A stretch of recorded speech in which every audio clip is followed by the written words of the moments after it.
All right, welcome to the Rich CELENZA Show. WTF are you talking about? I'm Rich CELENZA, and I'm sitting with a special guest, a close friend of mine, Miguel Martinez. And this is actually the second podcast we're going to be doing. If you get a chance, check out the first one I did with him. I don't know what number that's going to be because I haven't numbered it yet, but you most likely want to listen to that one before this one because we're kind of now floating into different subjects as far as what Miguel went through regarding his son. His son's a up-and-coming baseball player who's doing very well for himself in many different levels. And what we've been basically talking about is what Miguel and his son kind of went through throughout the years to get him to where he's gotten to. Wouldn't you say? Yeah, that's pretty good, pretty accurate. I want to kind of go back a little bit. I mean, because I coached him all along. Yeah. I was the head coach of the team, and we were pretty successful. And I give all the credit to the kids, because no matter how much they have to go out there and perform. Right, you can't do the push-ups for him. I can't. Right? I can't do it for them. I can't go out there and hit the baseball for them. I can't field it for them. I can't throw it for them. Right. They got to go out there and execute. I can teach them. Yeah. But they got to go out there and execute, and they did a bang up job. But with coaching, it wasn't only coaching the 10 kids or 11 kids or 12 kids that I had at the time. You had to do everything. You had to deal with parents. Yeah, I was going to bring that. That was going to be the subject I was going to start off with. You blended right into where I wanted to go. Dealing with the parents now. That was the most difficult aspect of it all. Teaching a kid who doesn't know how to throw a ball is easy by comparison. Right. Parents sometimes have these expectations of their kids, unrealistic expectations of their kids. And vicariously living through them. Through them. We get it. But everybody thinks that, little Johnny is going to be the next Johnny Bench. Yeah, right. And they just want their kid to, be out there all the time. And within the team that we had, we were very good. We won just about everything we ever played, every tournament we went into. And sometimes when you got to the championship game, you were playing another pretty good team, and you couldn't always play everybody. Because there's different. Parents don't understand it. There's different times to play, right? Different ways. And I did my darndest to make sure that everybody got into every game. And I think throughout the whole time, there was probably 2 games, and they were both championship games and tournaments we were playing, where I did not get everybody in. Okay. The opportunity never didn't come up. I mean, we didn't have a good. If we got a 2-3 run lead, of course, I felt my team was good enough that I could put anybody in, and we could maintain that lead. Every situation, every inning changes, just like every quarter changes or whatever. Yep. I had a funny story. I had a kid that joined my team. His dad, just out of the blue, I didn't know who he was. I didn't know who the kid was. My kid is great. Can you got a spot on your team for him? We were in the middle of our season. I'm like, sure, I'll take him. Let's work with him. So the kid comes on the team. Within 3 weeks, I had sent the dad packing. The dad was an idiot. The kid was a kid from a single child and homeschooled, and so the kid didn't have a whole lot of social interactions with a lot of other kids. So now he gets in the dugout and he's hanging out with 10, 11 other kids, and he doesn't know how to act with them. Sure. And one day the kid, we were playing a tournament, and one of my other players, his dad is the head football coach at a local high school here in town. Gotcha. And this kid played football all the way through. Right. Tough as nails, this kid was. I see him take a ball off a chin bleeding at 9 years old. Yeah. Picks up the ball, throws the guy out, and then, worries about the blood. Tough as nails. And so he's in the dugout with this other little kid, this homeschool kid, this new kid that was on the team. And he's getting ready. My football player kid is getting ready to hit, so he's got his helmet on. The other kid starts messing with him. Yeah. And the football player kid comes to me and goes, "Coach, I'm going to beat his ass. I'm like, what happened? What did he do? He's over there messing with me. He's going to, he's messing with my helmet. I'm going to beat his ass, coach. Right. These are like 9 and 10 years old. And I'm like, look, don't beat his ass. Yeah. Let me talk to him. Right. So I told this kid, to back off or whatever. Anyway, this kid at the time wasn't in the game. He was one of those. He was my 11th or 12th player on the team. Sure. Not my top 9. And so he wasn't playing, and his dad was in the stands, just running his mouth. Right. My kid's better than that kid that's out there, and my kid's better than this kid, and he's just running his mouth. Yeah. And his mom, the kid's mom, the guy's wife, was like, "Hey, keep it down. You don't know who's around. You don't know these people." Sure. And he was like, "Woman, if I want you to talk, I'll ask you to talk." Right. And the lady gets up and she walks off the stands and goes into the bathroom, and my wife goes in there and she's just crying. Yeah. And after that game, I was like, "Look, I can't have you back on the team. I mean, your son is disrupting my kid, the players in the dugout. You're a distraction in the stands." Yeah. And I have to deal with this stuff, and I'm having people say stuff to me while I'm trying to manage this game. Yeah. I'm like, I can't deal with these distractions. This is the last tournament y'all going to play with us. Right. The guy, the tournament ends, we leave, whatever. The next day he calls me, "I want all my money back." I'm like, no, I mean, that money went to buy your kid's uniform. I didn't charge him anything more than that. That money went to play in that tournament that we were in. Sure. So no, I mean, your money has been spent, and you've got you got your uniform for you. You played in that tournament. So I don't have any money to give you. He goes, "I'm going to lien your house. I'm going to sue you. I'm going to lien your house for like $200 or something." I'm like, there's mental illness. Man, you've lost your mind. A lot of parents ruin the experience, don't you think? Yep. Especially now more than ever. Yep. That was the one thing when I had my kids, when they were doing sports. One of my daughters had a liver transplant. She was playing 4 sports a year. Everybody thought I was nuts. And I love anything competitive. Obviously, Sore Losers Productions, the name of my production company. My slogan is, it doesn't matter if you win or lose as long as you come in first. But the one thing I will say as a parent is, and I think you fell in this category, like we talked about earlier, it's about fun. After every game, I don't care if they won or lose, we went out and celebrated. And the reason I did that, and I'll tell you one of the reasons I did that, I think when I grew up and I was so obsessed with sports, when I lost, I looked at it as kind of being embarrassing. I was embarrassed I lost. I was embarrassed someone got something over on me. It could be physically, it could be in a game. I'd either one of two things. I'd cry, even if I wouldn't cry obviously a lot of times in front of everybody, or I'd lose my temper. Privately, I'd have a temper tantrum if I lost. And I was so obsessed with winning, which back to Sore Losers, I had to come to grips with myself that's a behavior issue, obviously. I never wanted to put that on my kids. But I think a lot of parents are sore losers, and then they kind of funnel that down onto their children, right? And they ruin the experience. Mm-hmm. And I don't think you obviously have that, but I'm just saying that was something I always looked at very interesting, because I used to say, why am I so mad? I'm just embarrassed. I'm not either as good as I thought I was, or I ran into somebody who's that much better than I am. All these things, and parents go through that as well, I think, with children. And it could be being on one team or playing against other teams. I just thought I would throw that out there. I was kind of like that. I mean, Sore Losers. I mean, I love your hat that you gave me back in the day. Oh yeah, I gave you a jersey too, didn't I? You gave me a jersey. I got a jersey and a hat from it, and I got the hat in the back. It's got like the coach kicking dirt on the umpire. I love Billy Martin. Yeah, the shirts. Yeah, I got that logo. Yeah, I had a bunch of different logos with my T-shirts. Yes. I love Billy Martin kicking dirt on the umpire. I love that hat. But for me, it was similar. I mean, I didn't like losing because I was embarrassed. Yeah. Especially, having the team that we had.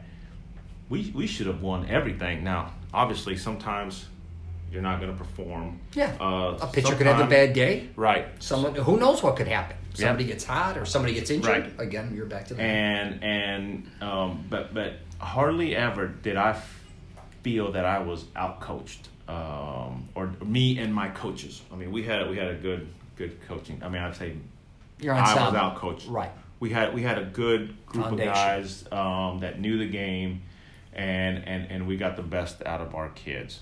We had a good group of kids that loved the game and wanted to get better and loved to compete and hated losing. Sure. Also. And maybe that was because from like an early age, right. they were good and they were accustomed to winning. Of course. They were groomed to win. You can be they, groomed to win or groomed to lose or groomed to be average, right? Right. Let's call it for what it is. Winners find a way to win, right? I'm just saying. Right. And a lot of winners only accept being around other winners. Right. No winner and loser ever made a winner. That usually It's a break even. Winners and winners make winners. You know what I mean? Yeah. 2 losers never made a winner either. Right. So, Right. That's true. all right. So you need all winners to win. Right. Here's one thing I want to ask you too. So your son starts high school. Let's call it for what it is now, because I think a lot of parents or people want to know. You then started to realize he has potential to go play in college or the minors or whatever. How did you prepare him for that? Like, did you start, because you were still on a traveling teams, obviously. How do you prepare, say, around sophomore, junior year to say, hey, did you start networking with colleges to look at him? Were they coming to you? How did that? No, I mean, the recruiting process starts really, really early. See, I didn't know that. They start really, but before they get into high school, this one kid that I mentioned that passed away that was committed to UCF. Right. That kid was offered a scholarship before he ever played a single inning of high school baseball. When he was in the 7th and 8th grade, unbelievable. They were looking at him. Now, this was one of those kids that physically matured at a younger age. Sure. And so they offered him before he played 1 inning of high school baseball in the 9th grade. Did he take that offer, or was Yes. he? Oh, he did. So he didn't even want to expand and say, "I want to go to Stanford, possibly," or "I want to go, wherever." I'm just UCF was like his dream school. Really, which is now one of the. Not a lot of people may even know that. What are they up to? 65,000 students. About 65,000 students. Yeah. And that's where you graduated from. That's where I graduated from. So UCF now, at least in Central Florida, I can't say Central Florida, Orlando, Florida, is the school where before I would say even 15 years to even 30 years, it would have either been actually University of Florida, the Swamp, or Florida State, or maybe Miami. Maybe Miami. But now more and more people want to go to UCF. Yeah.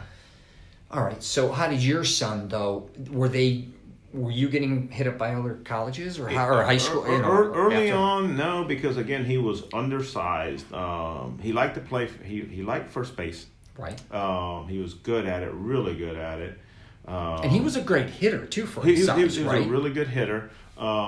Now he wasn't big enough to hit the ball out of the park because again he was undersized. He weighed 90 pounds, 95 pounds his freshman year in high school. But he was a very good contact hitter, and that was another thing. I knew that he didn't have the physical power to hit the ball out of the park, hit a ball 380 feet out of the park. So I didn't focus on him, on a home run swing. We focused on the line drive swing, have him hit, gaps and whatnot. Of course. And so in the 9th grade, he's on the JV. He was fast, though, too, right? He was pretty quick. He's pretty quick. I'm just saying quick. he had a lot of good, because you know as well as I do, a lot of baseball kids. They could hit well, they're not fast. Or they got a great glove. Right. Again, they're not fast. Or a great bat, not fast. All are great. They could pitch well, they're not fast. But if you're fast, or at least you have some speed, it goes a long way. It goes a long way, yeah, because you get especially on, you steal a bag and whatever. Yes, exactly. But he was undersized, and so his leading up to it, again, it was like, okay, let's worry about the next level. Sure. Okay, you're on the JV team. The next level is to make that varsity team. Right. Once we get to that next level, then we can focus on trying to get to college and improving your value. Yeah, and so let's not worry about college. Okay, that's out there. That's something you want to get to. Right. But you can't get there if you don't make the JV. If you don't make the varsity team, you can't get there. You're in the 8th grade and you don't make your JV team. You can't get to college. You don't make your varsity team. You can't get to college. You don't play for these. Really, and the important thing these days now is all these travel teams. That's where you're going to get the exposure. In high school, guys don't really come to high school you're a high draft prospect. Right. They want to go where they know the elite players are, obviously, and there's too many players throughout high school now. Right. And why go to a high school baseball game to look at one kid when you can go to one of these travel tournaments, like you mentioned, the Cocoa Beaches or the Fort Myers or the Everybody Atlanta. there's elite playing against elite. Because Right. you could go to a high school and the guy looks like a superstar because he's playing against someone who can't even pitch that well. Saying. Yeah. And when these coaches show up to these, big travel tournaments, they're in one location and they can see multiple players. They can see, 15, 20 guys like that they want to look basketball, at. Nike tournament, all of that. Now we're seeing all the elites. Yep. They don't have to go to that kid's high school to see that one kid. Of course. You can go see, 5 or 10 or 20 or whatever. Right. All at one place. So is that where he got his notoriety? That's where he got seen and started to get picked up. But even in high school, towards the end of his high school years, he still was undersized weight-wise. I mean, he was tall, right, but thin. We had a hard time, getting weight on him. And it becomes a little awkward, let's call it for what it is, because he grew so much. Like I had a friend grow 10 inches in 1 year, or a year and whatever. All of a sudden, even running changes, his hand-eye coordination, right? All that, even swinging the bat, because you swung it one way, you're tight, now you got all this length. The other thing is, with the pitching thing, now, your extremities grow, and so now your release point is different. Sure. And so that takes a little while for them to get used to adjust to. So it was really the summer of his junior year when colleges started taking notice of him. Real quick, was he more interested in college or trying to get into the minors? Obviously, you have two different people, different routes. You seem to push college because your number one priority is education. Yes. Correct? Yes. You could care less about the minors. You want him to go to college first, get a degree, and then if you have a baseball career, God bless. Yep. But you're not going the other way. Right. You're not going the other way about it. I've seen now. If he was good enough to be a high draft pick, at that's that point, story, right? You're we're going to get paid. We're reevaluating. Yeah. But getting drafted in the 15th, 23rd, 29th round. No, that just wasn't worth it. And you see how they live. A lot of these baseball minor league players are broker than anyone. I mean, they don't have enough money to eat a lot of times. They don't. Horrible schedules, horrible lifestyle, and a lot of them don't lead to anything. They fail at it. Yeah, my cousin had failed.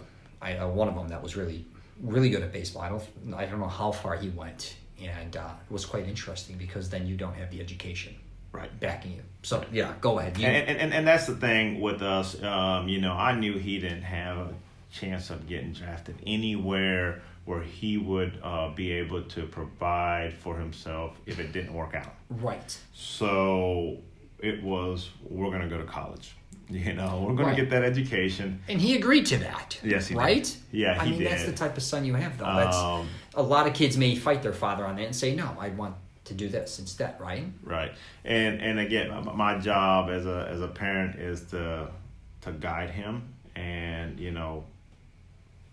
present all the information to him. Yeah. Ultimately, when he turns 18 years old, he's going to make his own decision. Right. And so he was, I guess, smart enough to heed the advice of Dad.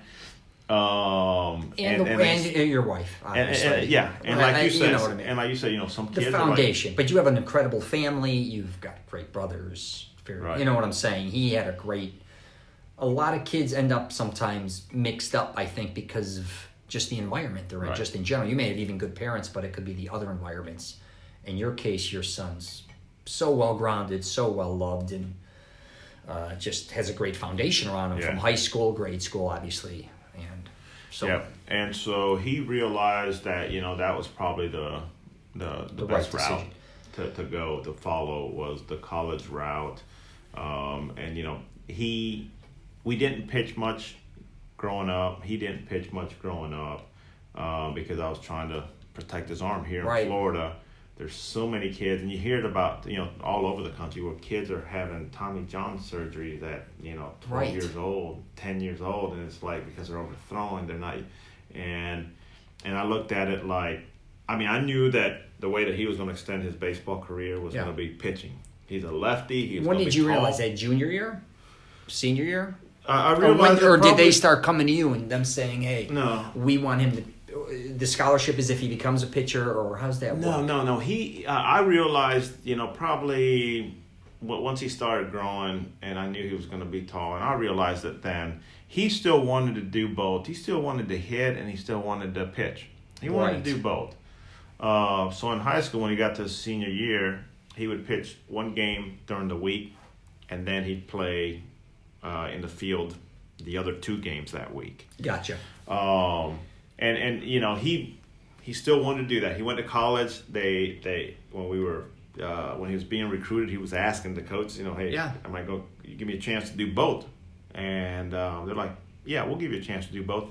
Me, in the back of my mind, I knew that, yeah, we're going to give you a shot, but you're really going to be a pitcher. You're 6'4", 6'5", you're going to be you're a lefty. Right. You're going to be a pitcher. But sure, kid, we'll give you a chance to do both. Yeah, you can do whatever. Sign right here. Yeah, sign right here. Come to our school. You can do both there. And so he went in the fall. They allowed him to do the 2-way thing, the pitcher and the and then when it came time for the spring season, the real baseball season, they were like, "You're a pitcher." In college.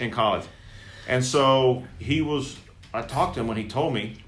I was like, "How do you feel about that?" Yeah. And he's like, well, I'm okay with it. Do they let him bat? No.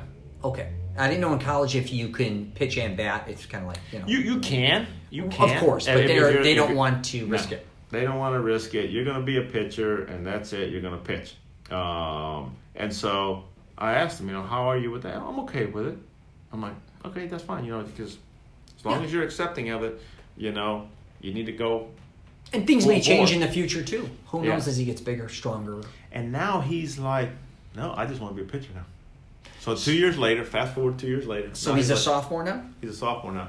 So now he's good with the pitch. Because it's hard work when you're a 2-way guy. What they call a 2-way guy is both a fielder and a pitcher, or a hitter and a pitcher. When you do both, it's really tough because you got to put in your time with the position players. Sure.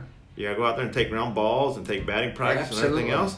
And then you got to go out there and do everything that the pitchers are doing. You got to do the running. You got to do the arm care workouts. So it's twice as much, almost twice as much effort to be a 2-way guy. And not to mention, it's much more stressful being a pitcher than any other position. Right. So it's a mental programming mechanism too. You got to stay focused. Yep. And so he,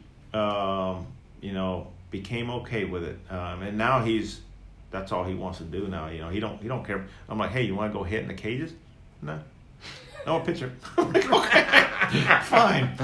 He goes like, Dad, I do want a set of golf clubs because pitchers play a lot of golf. Cause especially like the guys in the big leagues, the starters. Yeah. They'll go start. They'll play they'll pitch their one game. The next day, the next 3 or 4 days, they're out there at the golf course, hitting golf balls, and showing up to practice and doing a little bit for their arm, and then that's it. So they spend a lot. They got a lot more free time than pitchers do. So your son got a full ride, correct?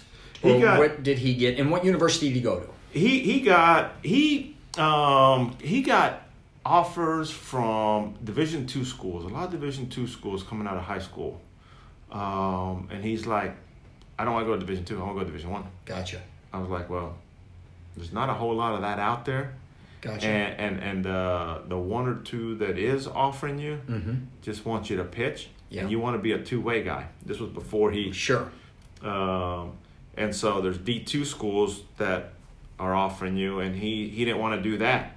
He didn't want to go D2. Gotcha. He goes, I want to go play D1. Right. I was like, okay, well then your option is to go play junior college baseball. Gotcha. And in Florida, junior college baseball is as good a baseball as you're probably going to find anywhere, because there's a lot of kids that don't go to college because they want to get drafted. Sure. Or a lot of kids that can't make it to college. Hell of good baseball players because of grades. Sure. Or they don't have the money to go to a higher level school. Just saying, if they don't get a full ride, Right. do they have the money or their parents? Well, and that's the other thing. There's no such thing as I say there's no such thing. There's no full rides in baseball. Really? Yeah, in baseball. In baseball team gets, I think Division I gets like 11.7 scholarships to distribute amongst, I think, 35 rostered players. That's crazy. Yeah, so they Right. split them up. Now, Gotcha. if you're really good and they really want you, they might offer you 60%, 70%. But usually the guys that are getting that kind of money are the pitchers. A position player, they'll give them 25%. Sure. Because there's, I guess, Right. players are a dime a dozen, you know. And if they're exceptional, they're going to be noticed and go. They're not going to be worrying about college always, right? To a certain degree. And when you think about it, you know, if a pitcher is Sure. really really good, Yeah. throughout the course of a game, that guy might strike out 10 or 12 guys. Yeah. So that guy by himself just recorded, you know, half the outs that you need to get in order to win a ball game. Right. That shortstop isn't going to record 12 outs for you in a game. Right. You know, Yeah. he might assist in 5 or 6 outs. Yeah. But that pitcher, they put a premium on pitchers. So if you're really good, they'll give you a lot more money. So anyway, the thing was, you know, you don't have a D1 offer. Sure. To be a two-way guy. Gotcha. He did have some to be a pitcher, but it was a smaller schools. He had a lot of D2 offers. Yeah. And so it's like, we're going JUCO route. And that way you can develop physically Right. and get that offer, that D1 offer after 2 years. He goes to JUCO, becomes a pitcher only. Before his sophomore season, he got a D1 offer, and he took it. He took a D1 offer. So starting next year, he's going to go to Appalachian State, which is in North Carolina. Yeah.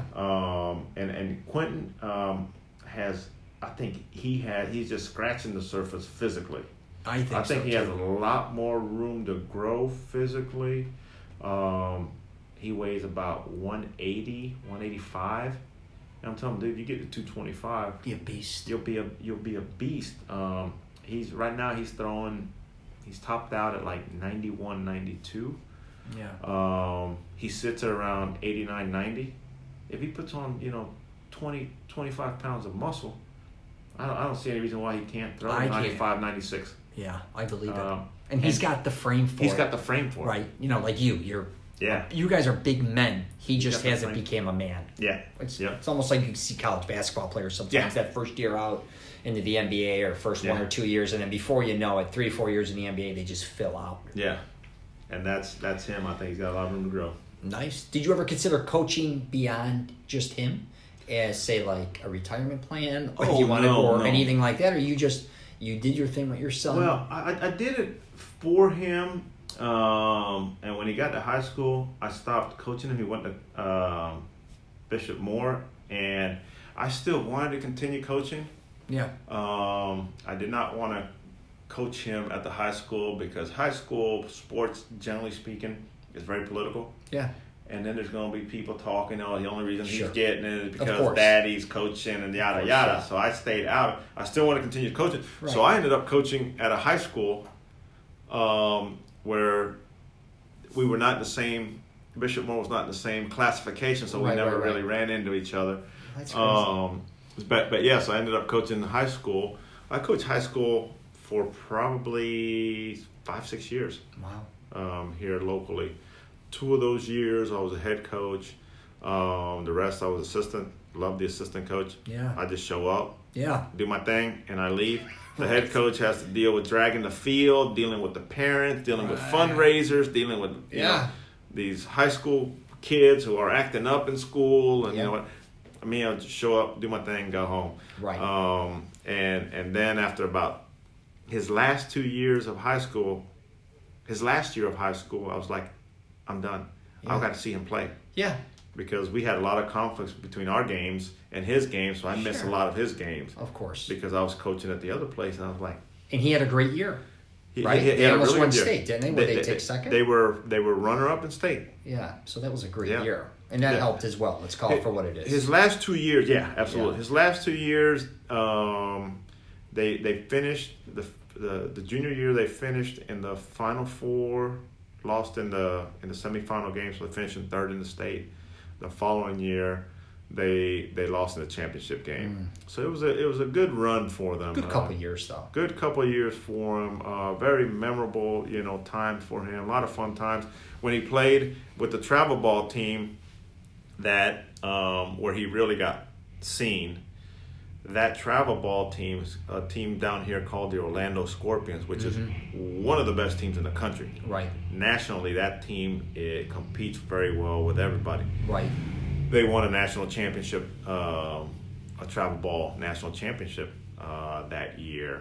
And Quentin was on that team? Quentin was on that team, right. And actually, contributed quite a bit to their success that year. That's awesome too. Yeah, but they had a lot of good kids on that team, a lot of good ball players. And the Scorpions have had several teams in that age group, and Quentin wasn't even on the best team. The best team got knocked out. Really? And the team that knocked them out, we played in the championship game. The best team got knocked out. The best Scorpion team got knocked out in the semifinals. Right. And the team that knocked them out, we ended up playing in the championship game, and we beat them 6-2 or something. Quentin's team beat them 6-2. Nice. So it was a good last couple of years for him. It helped. Yeah. Timing. Yeah. Right. Yeah, timing was it. Yep. And now you got two daughters. Will they both play volleyball or just one? They both play volleyball. How tall are they though? One's 5'11". My oldest one is 5'11". She'll be a senior next year. My younger one is 5'9". She'll be a sophomore next year. You think they're going to go to college and play volleyball? They have aspirations of it. Yeah. Now those are tall, fit young women. Yes. Like they're bigger than their brother, just from a physical presence. Physically they are. Right. Yeah. I mean, they got amazing genetics. Yeah, I think they are. And they're pretty gifted academically. Oh too. yeah, they got everything going on. Those guys. They do all right. You guys got a good group. Yeah, they do all right academically. Either way, whether it's through sports with them or academics, I don't think I'm gonna have to spend too much money on college for them. You need a break after the baseball. Yeah. Well, you got a great wife, a great family. Oh my goodness. It's been a great run. It's been a lot of fun. They're starting to head out the door now. You got their foot on their ass. Yeah. I call it one foot on a banana peel and the other foot, the parents on the ass and kicking them out. Exactly. And so then maybe I'll get a chance to spend my own money on me. I respect you. It's so funny when we used to even go, when I went to your engagement party, we didn't have kids. Like how different we were then. Even we'll go into one day, we'll talk about Miguel's bachelor party and all the crazy stuff we used to do when we were younger. But it's amazing to see Miguel, and I got kids in my 20s as well, like when we were just so much younger, when he was in college and all the different phases of our life. But yeah, I'm going to wrap it up there. The good old days. The good old days. And we're going to do some other podcasts with our crazy buddy Joey. I'd love to get Jimbo Jerry on this one day too, or whoever we could get. Do some fun stuff with them too.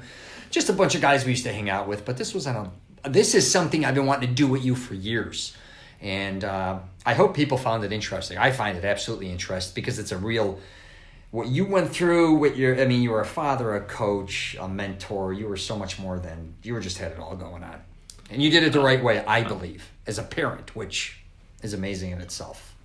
They don't come with instruction manuals. No, they don't. Man, so you wing it every step of the way, every turn in life with a kid. You're winging it because they don't come with instruction manuals. No kid's the same. No human being's the same. Nah. No one lives the same lifestyle. No one has the same education. No one has the same mindset, IQ, genetics, anything. Yeah. So. Yeah. All right, we're going to go eat dinner. Sorry, at our buddy Nono's. It's lunch somewhere. Yeah, we're going to go eat somewhere. Nono's, one of our close friends for many, many years, owns an Italian restaurant, Stefano. We've known for almost 30 years in Altamont Springs. We're giving him a plug here. One of the best in town. It's Nono's. Nono's. Don't go to Stefano's. Stefano used to own a restaurant. It's still Stefano's, and that's... Just don't go to any Stefano's. Just stick with Nono's. Nono's. Too many Stefano's in Orlando. But he is the original and best Stefano. So if you are, If you get a chance, check it out. It's on 436. But I'm going to wrap it up there.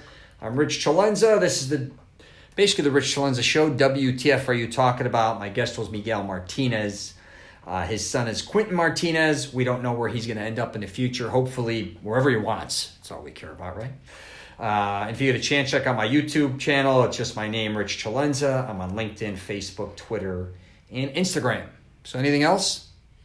That was it. That's it. That was a lot of fun. Enjoyed it. That was good. Thank you for being a guest. All right, we're going to take off. Take care.